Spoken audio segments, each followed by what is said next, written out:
Ésaïe, chapitre 49. Écoutez-moi, peuple lointain, soyez attentifs. L'Éternel m'a appelé dès ma naissance, il m'a nommé dès ma sortie des entrailles maternelles.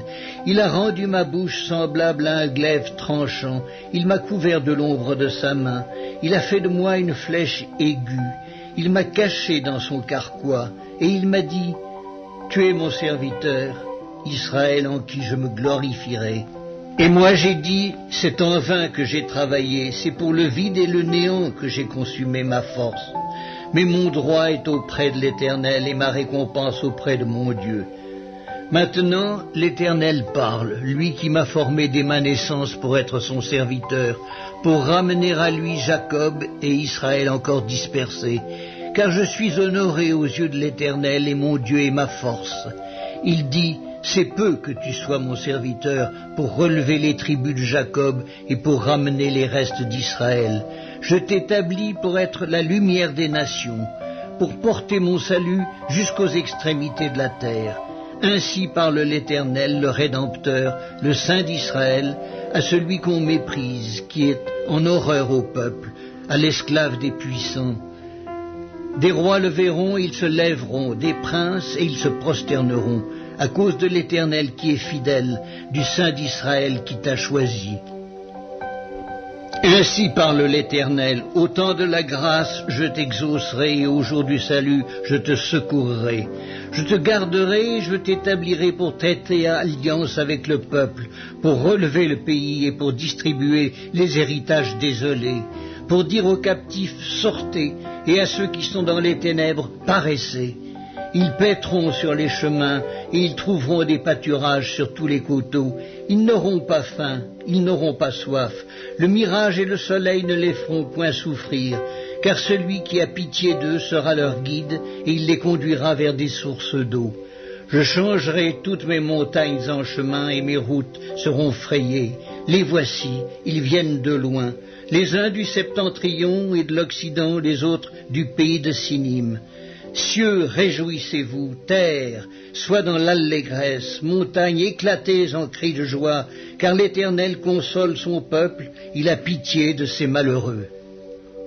Sion disait, l'Éternel m'abandonne, le Seigneur m'oublie. Une femme oublie-t-elle l'enfant qu'elle allait? N'a-t-elle pas pitié du fruit de ses entrailles?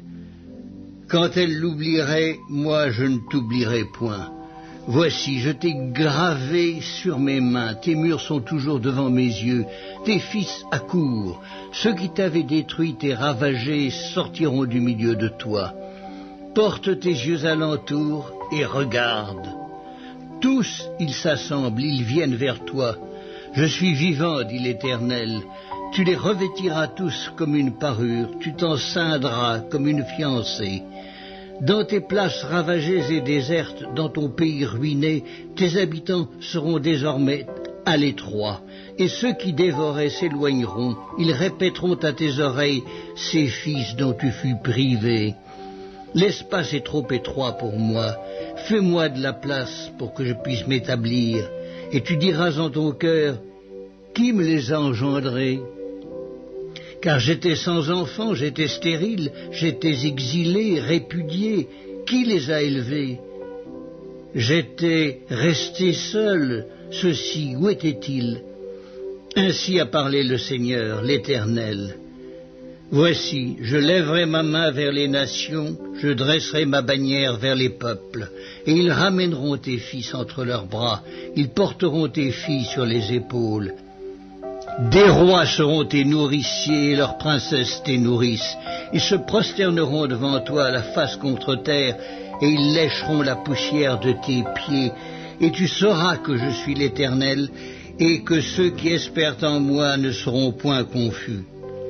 Le butin du puissant, lui sera-t-il enlevé et la capture faite sur le juste échappera-t-elle?